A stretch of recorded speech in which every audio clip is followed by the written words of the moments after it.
And welcome to the X Zone, everyone. I am Rob McConnell. We're coming to you from our broadcast center and studios in Niagara, Ontario, Canada. If you'd like to send me an email, xzone@xzoneradiotv.com, on all social media sites, X Zone Radio TV. To find out about the broadcast schedule of the X Zone Broadcast Network, which broadcasts 7/24/365 with our compliments, and includes such shows as A Different Perspective with Kevin Randall, Connecting with Coincidence with Dr. Bernie Beitman. We have Mission Evolution with Gwilda Wiyaka. Too Good to Be True with Justina and Peter Marsh. And these are just a few of the shows that we have available for you 7/24/365 at www.xzbn.net. Now, to watch the X Zone TV channel on Simul TV, just go to www.simultv.com, and in the search engine on the main page, just click in X Zone. It'll bring you to our channel where you can either sign up and watch the channel, or you can actually just click on the guide to see what programming is on that day. It's that simple. And I must tell you that we are really thrilled at the results we're getting on Simul TV, and as this is our 30th year of broadcasting this show on air, it just seems that we keep on growing. Now, also, before we get to our very special guest this hour, the X Chronicles newspaper is always available and always current and recent at www.xchroniclesnewspaper.com. My guest this hour is Michael W. Hall. He is a former Superior Court Judge Pro Tem, certified mediator, and the founding partner of the Hall Law Firm. Michael received his bachelor's degree in 1976 from the Edward R. Murrow College of Communications at Washington State University, and his, specializing in broadcast journalism, and a doctorate of jurisprudence in just 2 years from Southwestern Law School in Los Angeles. Now, with a lifelong interest in UFOs, or what we now call UAPs, and he became an investigator into the UFO phenomena. But I'm going to let Michael tell us more about that, because he is also the founder and director of the UFOiTeam, who are an experienced group of highly educated UFO paranormal investigators who travel to hot spots around the world to investigate UFOs, Bigfoot, ghosts, and other paranormal activity. Joining me now is Michael W. Hall. And Michael, welcome to the X Zone. Oh, thank you so much, Rob. I am really excited to be here. I think you and I have quite a lot in common. Literally, we were born in the same year, 1952. That's so right. Yeah. We can relate a little bit. We sure can. They were the good old days. Oh, yeah. Yeah, definitely. So tell us a little bit about yourself, Michael.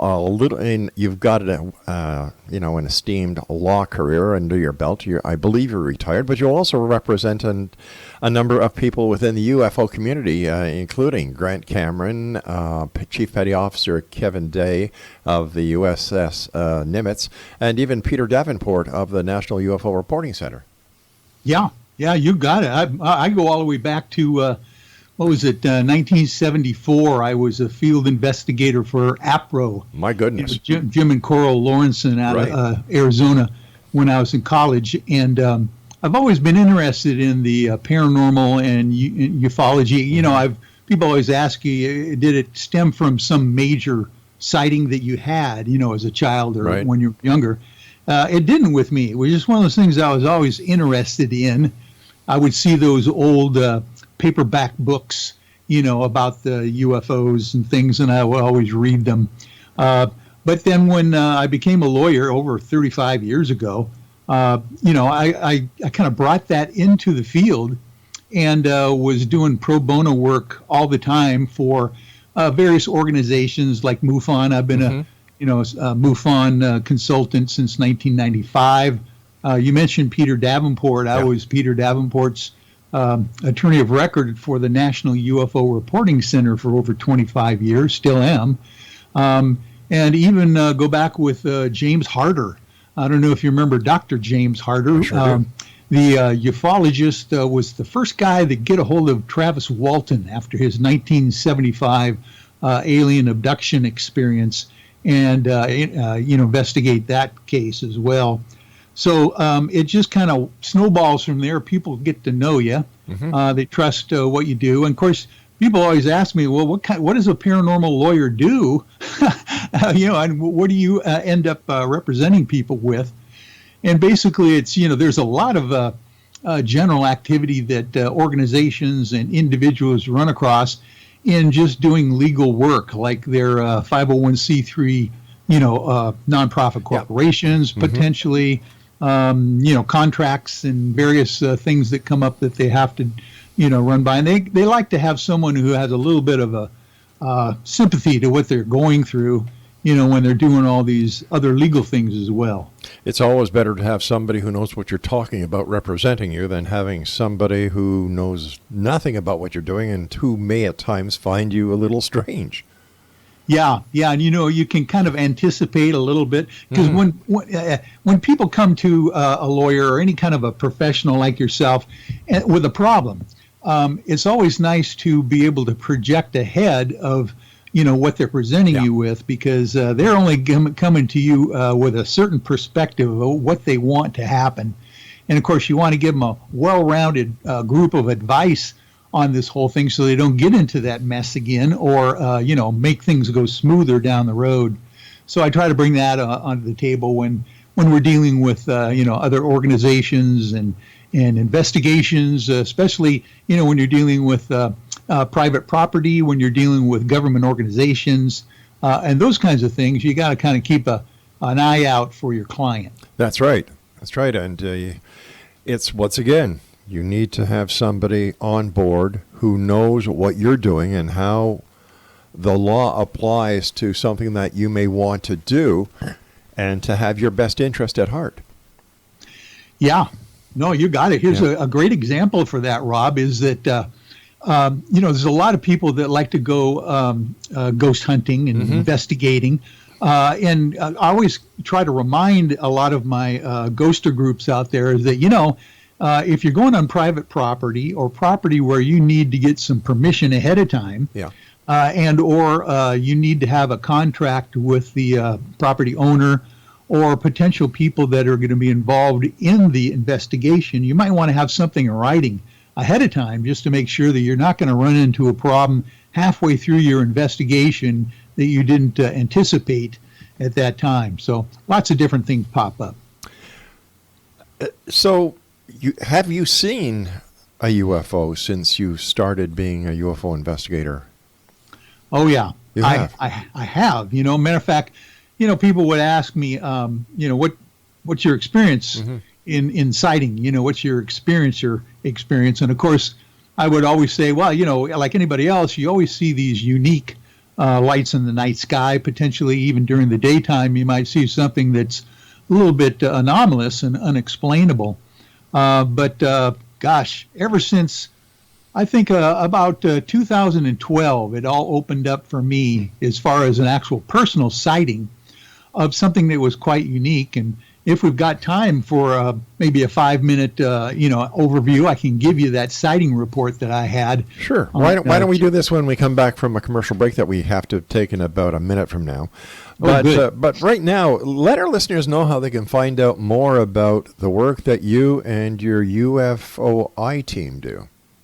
Wonderful. Yeah, you can always find us on YouTube at UFOiTeam, and that's what we do is we spell that with a lowercase I in the middle of capital letters with UFO and team. So UFOiTeam on YouTube and Facebook. We have a massive Facebook page with lots of video and of anomalous objects and various technical gear that we use out in the field. All right, stand by. You and I will be back on the other side of this short commercial break. And Exonation, once again, my guest is Michael W. Hall.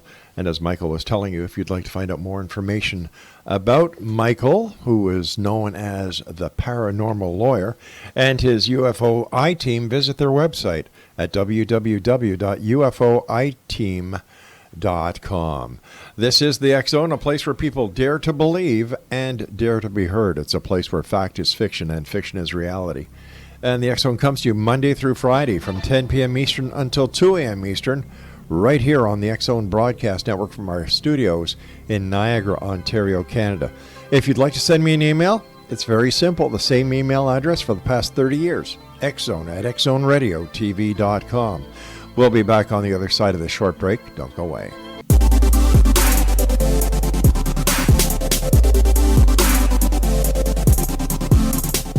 Exonation, my guest this hour is Michael Hall, and Michael is known as the Paranormal Lawyer.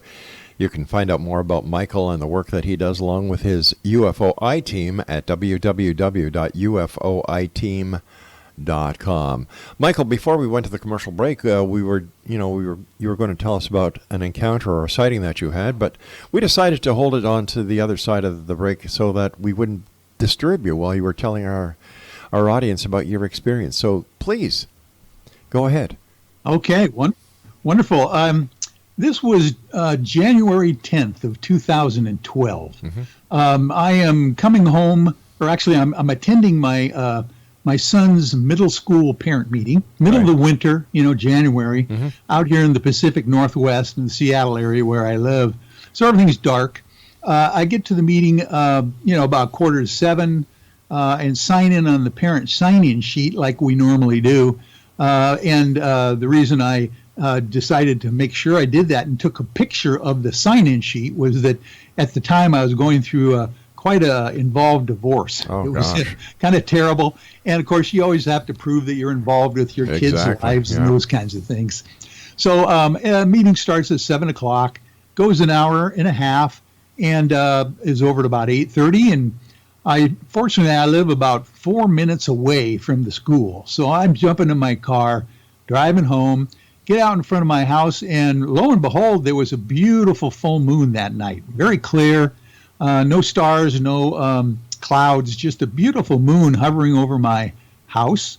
And so I decided, for some reason, to take a picture of it with my iPhone 6S. And, of course, everybody knows that if you're taking a photo of the moon, it's not going to be very impressive. Mm-hmm. But I decided to do it anyway, and I took 2 photographs, 1 second apart. I didn't think anything of it and went inside the house for the evening.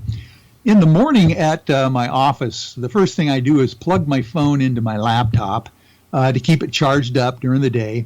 And when I do that, it prompts me, do I want to download to the computer the new pictures that I took in the interim? And they always, prompt you to do that. So I do that and click it. When suddenly those 2 photographs, or at least the first one, became much bigger on my laptop screen than on my phone. And I noted on there that there was a strange red dot hovering above my house and below the moon. And I'm going, what the heck is that? Because I wouldn't recognize any street light that would match that, or anything in my neighborhood that would match that light. So I'll try to speed this up and make a long story short. I put it through some enhancement app that I have called Aviary, by the way. Really cool free app. You can throw your photos on there, and it will lighten it up or do whatever you need. And all of a sudden, there seems to be a structure, a triangular structure, hovering. In the around this red dot. The dot seems to be in the middle of a kind of not an equilateral triangle. This would be an isosceles triangle, equal on both ends, but slimmer, almost like a lava lamp shape, hovering below the moon and above my house. And so now I'm really freaking out, going, what the heck is this? So I go to my camera roll real quick, and I go, well, something's got to be wrong here, and I look at my camera roll, and to my great surprise, all of a sudden I realized that that photo that I took of the sign-in sheet for the parent meeting the night before seems to be the last photograph on my camera roll, which it shouldn't have been, because that was what I did first before I went home after the meeting, and then took these 2 pictures of the moon. So then I get real curious, and I start figuring out that if I download these photos to my laptop, and I right-click on the images, there's a whole lot of metadata that you can see about your photographs. It will tell you what time of day, they were taken, what direction, and GPS coordinates that your photographs are taken. The long story short is that these photographs, the two photographs of the structure below the moon, seem to have been taken 17 hours earlier than I thought they were taken when I came home that night. I thought it was about 8:37 p.m. or so, but the metadata on the thing says they were taken at 3:37 a.m. on the same day of January 10th, 2012. Now here's the deal. I'm not doing anything at 3:37 in the morning. I have sleep apnea. I have a CPAP machine I sleep with. My phone is on the next to my bedstand all night long, and there's no way I would have been taking any photographs at that time, right? As far as I know, let alone have this thing look like literally some kind of a craft hovering below the moon. So anyway, that's my strange story. There's a whole lot of details and corroboration to go along with that because, as you know, I'm an attorney. I've got this left brain and right brain thing fighting each other, and I always want to have analytical proof of anything that I talk about. I love stories. I love anecdotal stories of people's sighting reports, but I literally have some interesting data to back up this claim that I'm making. So I don't know what the heck happened yet on that photograph, and I'm still looking into that. I've done at least one hypnosis regression that said some strange things were going on, but I'm still trying to figure it out. Tell us about Grant Cameron's the Admiral Wilson UFO smoking gun memo. Oh, I tell you what, Rob, this is, I predict that in the future, after disclosure happens, after things really kind of become well known as far as the general public of the reality of the extraterrestrial presence on the planet, right? That this memo is going to be thought of as the turning point in history on our planet. I can't say too much about this thing. Basically, on January 2nd of last year, 2019. I get an encrypted phone call from my client, Grant Cameron, one of the most famous ufologists of all time, and really been in this field for well over 40 years, saying that he is about ready to drop a major UFO bomb, he tells me in this encrypted text. And he needs to run it by me as the paranormal lawyer. That's all he said, very short and cryptic. And I'm going, oh my goodness, if Grant Cameron says he's got something huge, it must be huge. So literally, he comes up and sends me this, it's a story that he got a hold of this document from a gentleman who got it from Dr. Edgar Mitchell's estate papers when Dr. Mitchell passed away, because Dr. Mitchell was on the board of directors for NIDS, National Institute of Discovery Science, with Robert Bigelow, of course, and Kit Green, Eric Davis, the scientist, Russell Targ, all these guys that have been involved in ufology forever. This memo purports to be, and I literally had it for 6 months before it was released to the public, so I got a chance to vet this thing page by page, 15 pages of single-space type, by the way. It is so jam-packed full of revelations and names and programs and everything that it's amazing that it's even out there. But it purports to be a conversation between Eric Davis, Dr. Eric Davis, a high-ranking government scientist, interviewing Admiral Thomas Ray Wilson, who at the time was the J2, Joint Chiefs of Staff, second in command, who, by the way, was in charge of all the military branches' intelligence departments. You're talking Army, Navy, Marines, Air Force, everybody.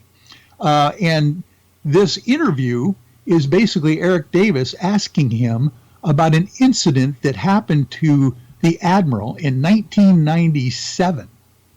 The interview took place in 2002, with Eric Davis, but he's asking him about this thing that happened to him in 1997, where he was initially briefed by Dr. Stephen Greer and Edgar Mitchell and a couple of other naval officers who were in the know and wanted the admiral to realize there are some black projects going on that he had nothing, that he did not know about, he probably should know about. So come to find out, the admiral makes a few phone calls thinking that it was just going to be, a joke, and finds out that there is organizations out there, independent subcontractors for the military that are civilian, with no government oversight, no congressional oversight, no military oversight, that literally are back engineering UFO technology.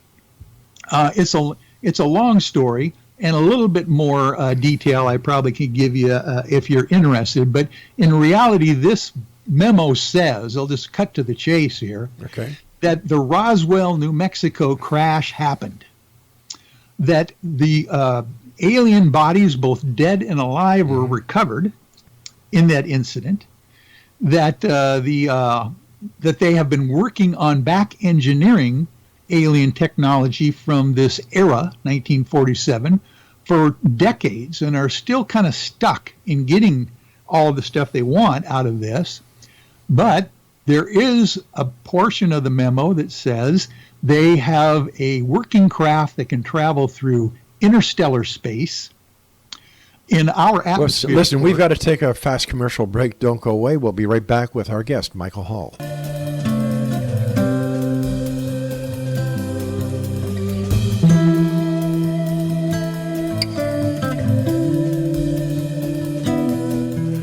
Michael Hall is our guest, Exonation. We're talking to Michael this segment about the Admiral Wilson UFO smoking gun memo that was given to Michael to look at by Grant Cameron, who is the author of Red Star Charlie and other UFO books. If you'd like more information, first of all, on Michael and his group, the UFOiTeam, www.ufoiteam.com.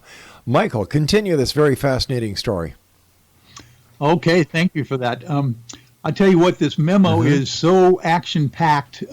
I literally was breaking out in a sweat when I was reading this for the very first time. Grant Cameron told me that he went ashen when he first saw it, because he knows these names that are listed in this document, and he knows the programs that are also mentioned as well. But I was kind of recapping what the document actually says. It basically says that they are in possession, the military now is in possession of a working craft that's interstellar in capability, and also travels through our atmosphere. It can travel underwater as well, and get this, through dimensions is what it mentions in this document.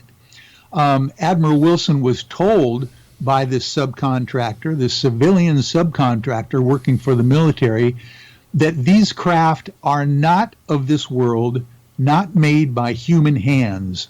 Richard Dolan can verify that he saw that language on a 2-page document that was a portion of this 15 pages that he saw about 7 years ago before this document was released. He was shown a portion of it, and he remembers that language, not of this world, not made by human hands. So there you go. I don't know, and a lot of people will in ufology will say, well, so what? We know that their life exists, and extraterrestrials are visiting the planet. But guess what? This is my thing that I need to drive home to folks. This is the very first time we have ever gotten any high-level confirmation of the things that we've always wondered about. Let me ask you this. How do we know that this memo is legitimate, number one? And number two, it sounds an awful lot like the MJ-12 papers. Well, it does, except for this. This is very interesting. And when I sent this document initially to Richard Dolan, and he vetted the thing as well and kind of did a really good analysis of it when it first came out publicly, on around June 27th of last year. He pointed out what I mentioned as well, is that if you were going to create a hoaxed document, like MJ12 maybe, or some kind of a memo that you could muddy the waters with, Sure.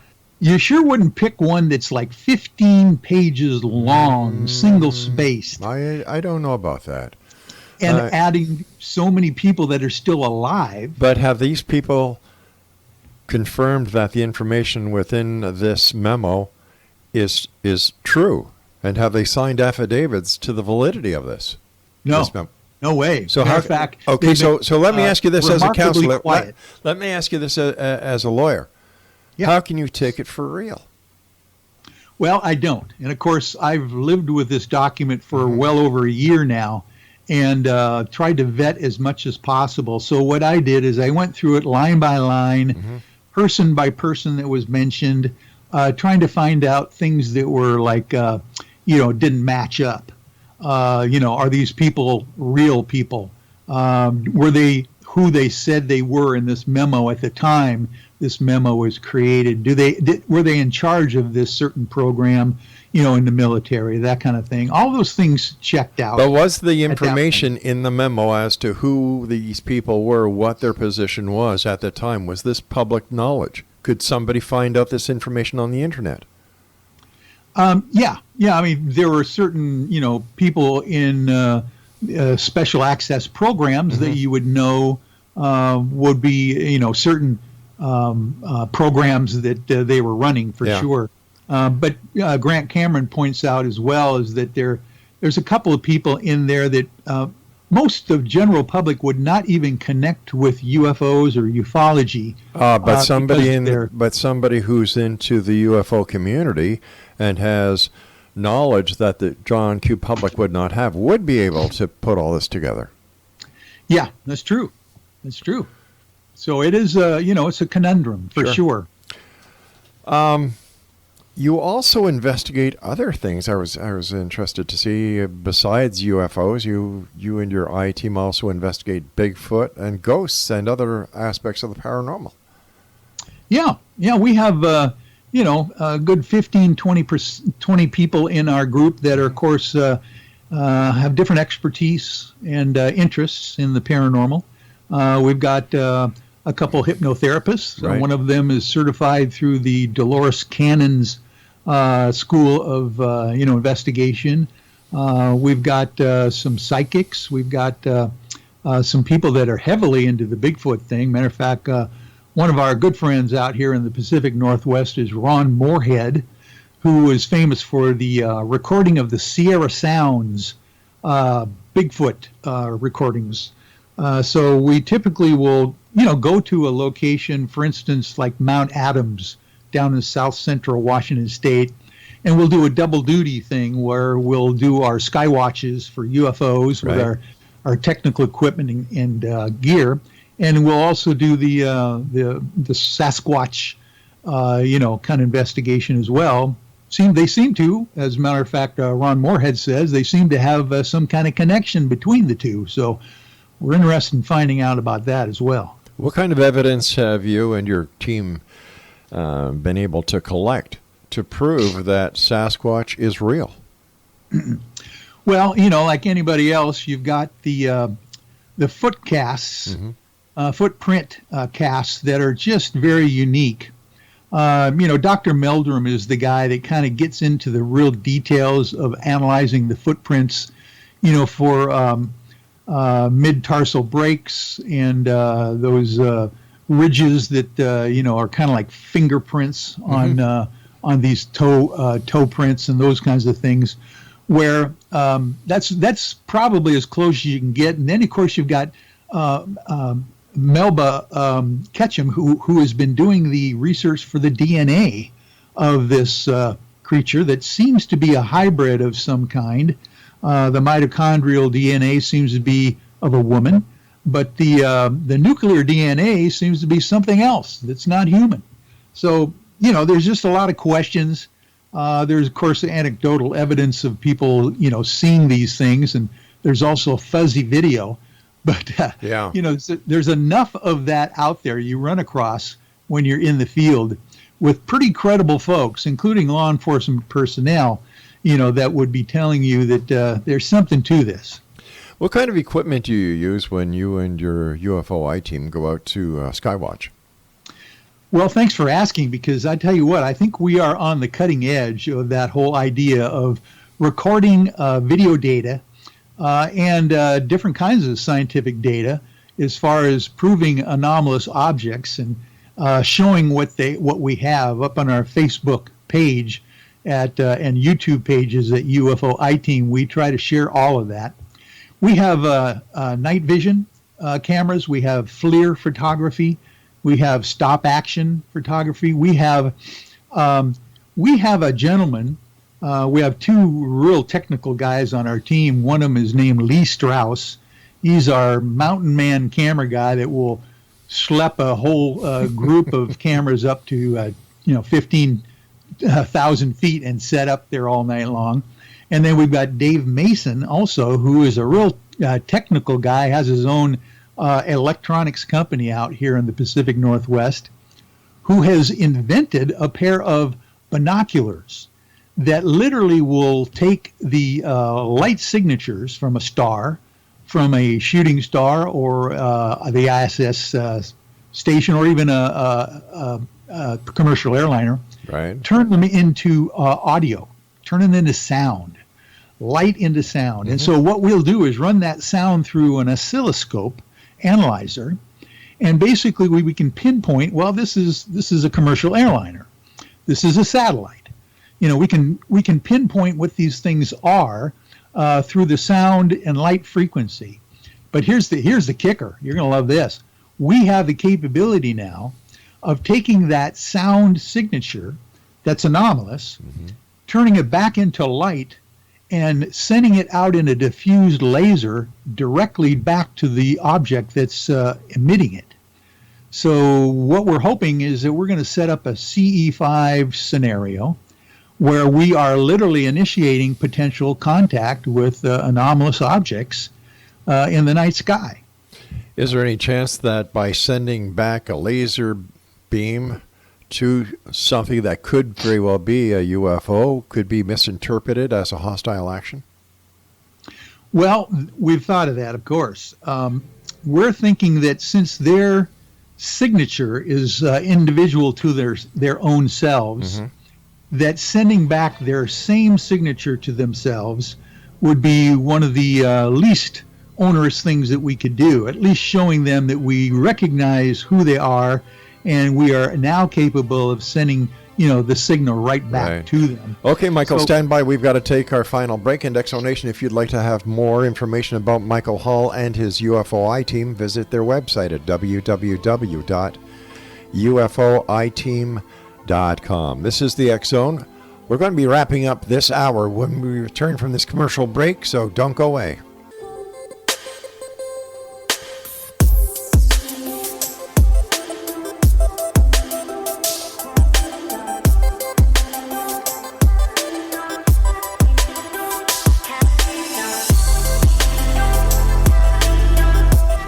Exonation, Michael Hall is our special guest. His website is UFOiTeam.com. And first of all, Michael, thanks so much for joining us. It's been a great pleasure. We'll have to have you back on again because I'm sure you've got plenty more stories that you can share with our listeners. Oh, definitely. I'm really enjoying it. All right. Listen, why do you think that disclosure hasn't happened yet? Well, obviously, there's been some trepidation ever since probably the 40s, mm-hmm. When the major wave seems to have hit our country, that they didn't know what these things were, so they had to keep it secret. But I'll tell you what, Rob, as you can probably tell, in the mainstream media now, there has been seemingly a green light given to the idea of red pilling the public on UFOs. Ever since the New York Times article mm-hmm. coming out in December of 2017, it's been like gangbusters, with the new television shows on the History Channel, Discovery Channel, the the Navy coming out with new guidelines for their employees and personnel to report UFOs. The Nimitz UFO encounter is now all over the news, and it happened in 2004. So why now are they bringing it out, into the general public? So I think that there's probably a concerted effort now to really get something going as far as bringing people up to speed about UFOs and the presence of them in our atmosphere. But where's the evidence? Where is the smoking gun? If we have so many people watching the skies, so many ufologists out there each and every night, and all the research that's gone on, and yet there is no smoking gun. Well, it's one of those kinds of things that if indeed the U.S. Navy, who just recently came out a few weeks ago and says, yeah, we've got more material on this Tic Tac UFO that we can't release to you. Matter of fact, they had the Tic Tac footage of these UFOs in 2004, and they didn't release it. So, there is smoking gun memos all over the place out there, I believe, that have just never hit the public, and they won't do that until they want to. This almost sounds like a PR game that somebody's playing. You got it.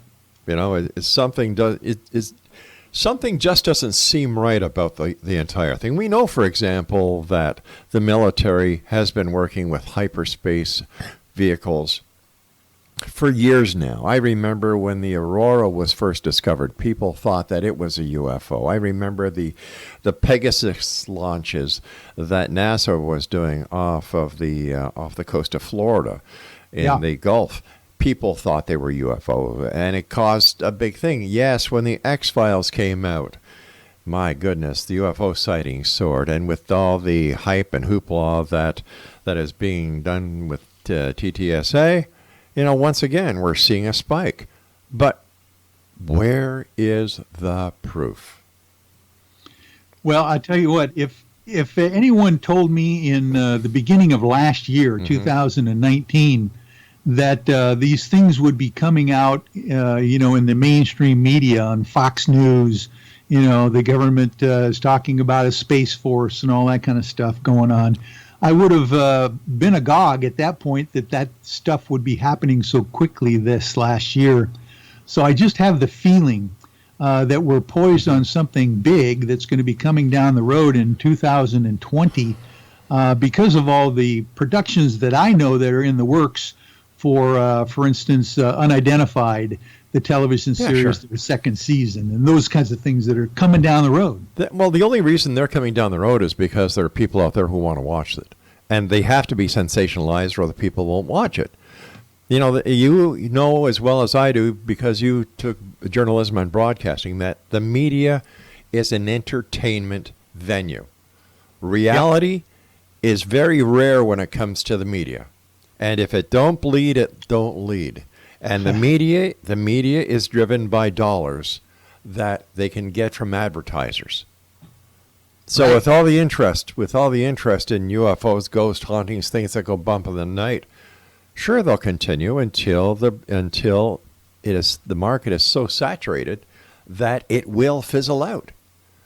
So with everything that is going on, I think that the media is doing more harm than good by putting so much programming on that is sheer speculation. Because nowhere, not one of these shows, and even with the reporting of the Tic Tac, can anybody say without any hesitation, based on fact and proof, that these are real UFOs from other planets.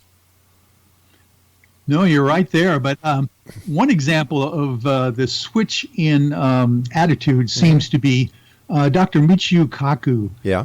This last summer just came out with this revolutionary statement for him and for any other scientist that now the preponderance of the evidence is that UFOs exist, and now it is up to the military and or the government to prove otherwise, that they do not exist. He believes the preponderance of the evidence shows now, scientifically, with the the flight characteristics and everything of these military things that they've cited, that these things are real. So you wonder why they're coming out now with all of these shows, and why didn't they do that a decade ago? For some reason, something's coming down the road soon, I think. You want my opinion?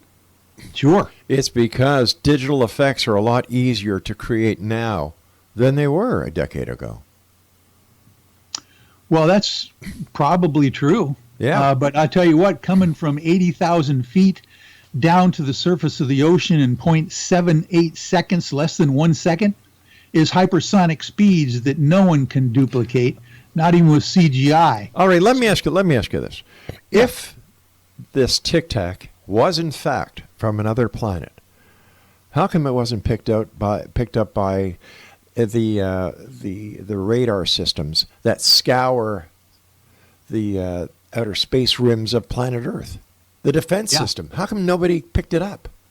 That's a good question. The only thing that I can think of is that the Spy 1 radar system that was on the Nimitz, or actually was on the Princeton, which is in the Nimitz carrier group at the time, was brand new. It just rolled out. Something new that they'd never had before. And that's when they started picking up these flights of 5 and 10 of these tic-tac shape objects coming from Catalina Island area down south into Mexico. It's very possible we just didn't have the technical ability, because even in the FA-18 jets, they couldn't lock onto these things. They didn't show up on the radar of the jets that were in the vicinity when they were even chasing them. But is it also possible that these Tic Tacs are terrestrial craft, experimental craft, deliberately given instructions to see if the aircraft carrier group that included the Nimitz could actually pick them up, and how the pilots would react? Well, I think that's a slim possibility. I've always thought of that. But the experts that are talking about this say that if it is technology that is well beyond anything that we could possibly think of, with the idea of this hypersonic speeds. They can change directions instantly without any inertia problems, those kinds of things. So anybody that's looked at the flight characteristics say that there's nothing on Earth that we know of anyway that can do that. I think the key in that entire sentence is that we know of, because I'm sure that we're not privy to even 50% of what the military is up to. Yeah, I agree with you there for sure. All right, listen, the time is coming very shortly when you and I must say so long, but let our listeners know once again how they can find out more about you, how they can find out more about your UFOiTeam, and hopefully that they'll be able to meet up with you in person one day. Oh, I'd love to have them do that, and they can always follow us on Facebook as well. We have periodic meetings on there that anybody can join, but it's UFOiTeam on Facebook and on YouTube, and they can just Google us at UFOiTeam.com. So what do you and your team have planned for the very near future? And we've got about a minute left. Well, one of the things we're going to do is go back out with the Nimitz UFO veterans. We're going to go do another expedition to Catalina Island to search for those Tic Tac UFOs. So if I find something new out there, some new data, we'll definitely share it with you and your audience. I'm looking forward to that. All right. Once again, Michael, thank you so much for joining us. Keep up the great work, and it's been a pleasure talking to you. And I look forward to the next time you and I both meet back here in the X Zone. Thank you, Rob. All right, X Zone Nation, once again, my guest this hour has been Michael Hall. And if you'd like to find out more about Michael, visit his website. He is the founder of UFOiTeam, and their website is UFOiTeam.com. Now, I'll be back on the other side of this commercial break with the news at 6.5 minutes past the top of the hour as the X Zone continues right here from our broadcast center and studios in Niagara, Ontario, Canada. If you would like to send me an email, it's very simple, xzone at xzoneradiotv.com. On all social media sites, X Zone Radio TV. To find out what, who, what, when, and where, and why is playing on the X Zone Broadcast Network, www.xzbn.net. And of course, on Simul TV is the only place that you can find the X-Zone TV channel at www.simultv.com. I'll be back on the other side of this commercial break. Whatever you do, don't go away.